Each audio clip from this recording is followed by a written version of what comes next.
Civil Service.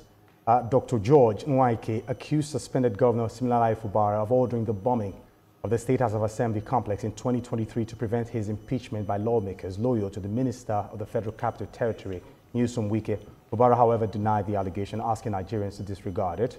Nwaike claimed to have witnessed a bag of money being handed over to a former leader of the Assembly, who later became Fubara's Chief of Staff, Edison Ehie, to attack the Assembly complex along Moscow Road, Port Harcourt. Well, I still have with me Dr. Shegun Awosanya, who is still trying to establish contact with us via Zoom. And of course, I have Adams Abonu, a political analyst, joining us from the Abuja studio. Of course, Abonu, quickly, how would you describe the chilling revelations from the press conference of the suspended governor, former head of service, Dr. George Chimeze Nweze? Meanwhile, the governor has denied all the allegations that were leveled against him in that briefing. What dimension do you think this will be taking in the coming days? You know, we Nigerians are watching with bated anticipation on how these things develop, but particularly what has come up from the revelations by the former head of service of, Rivers State has been on a very outrageous note, because the head of service is a civil servant. You know, he's a high-placed, he's a higher civil servant in the state.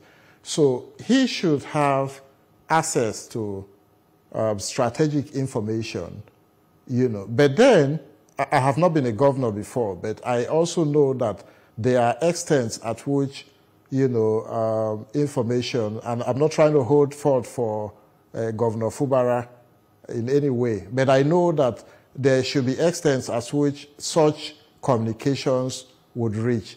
You know, I'm not making a case for the former head of service, George Nweke, but I am trying to say that if a person, a high caliber government official of that status is going to come out with allegations, those allegations must be taken seriously, because, he's a high-placed in a public servant.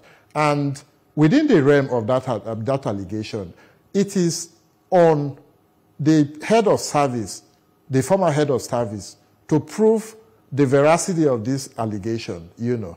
And then again, Governor Fubara has come out to deny that there's no truth to this.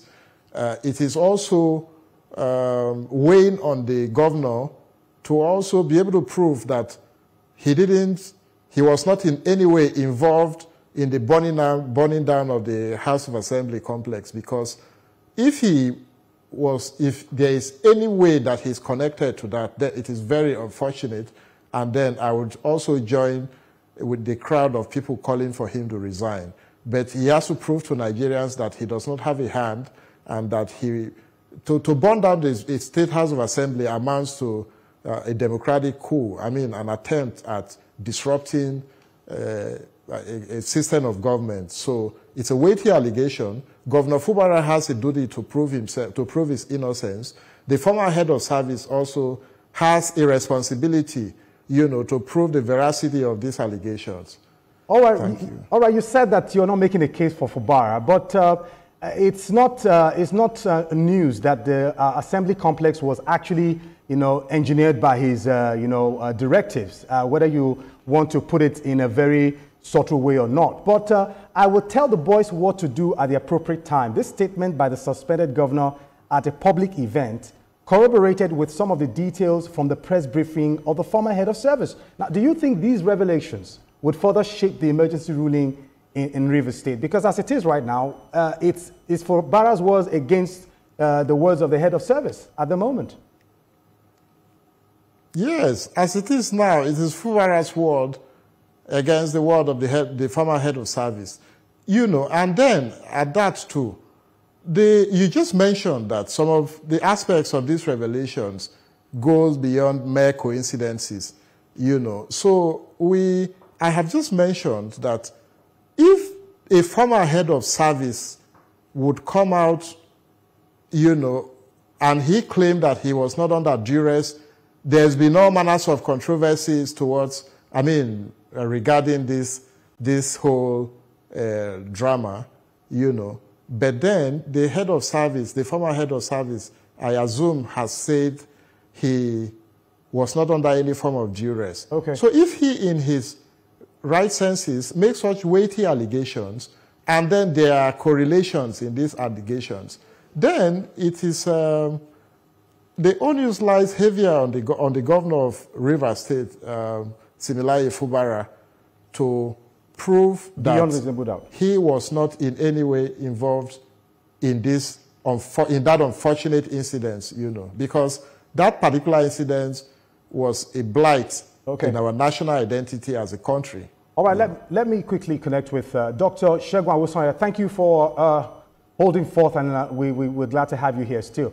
Now, we are still on the Fubara issue, the head of service, revelations concerning what was transpiring in the government, and with the press briefing that you obviously must have watched the video. Now, based on those chilling revelations from that, the press briefing, how do you think these revelations would shape the future of Rivers State going forward?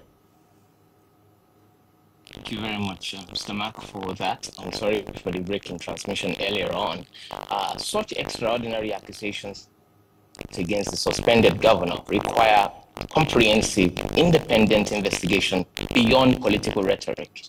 The gravity of these claims suggesting executive overreach and potential abuse of power demands forensic examination of evidence, witness testimonies, and established protocols for government decisions of this magnitude. So both the public interest and principles of accountable governance necessitate that these assertions be scrutinized, despite coming from a former head of service, through proper legal and constitutional channels, rather than being adjudicated through media sensation. All right, well, we apologize for that. The audio quality there was quite not impressive. But hopefully we will reestablish connections with you again. All right, let's move on to our next topic very quickly. As it is right now, finally, the chairman of the Senate Committee on Ethics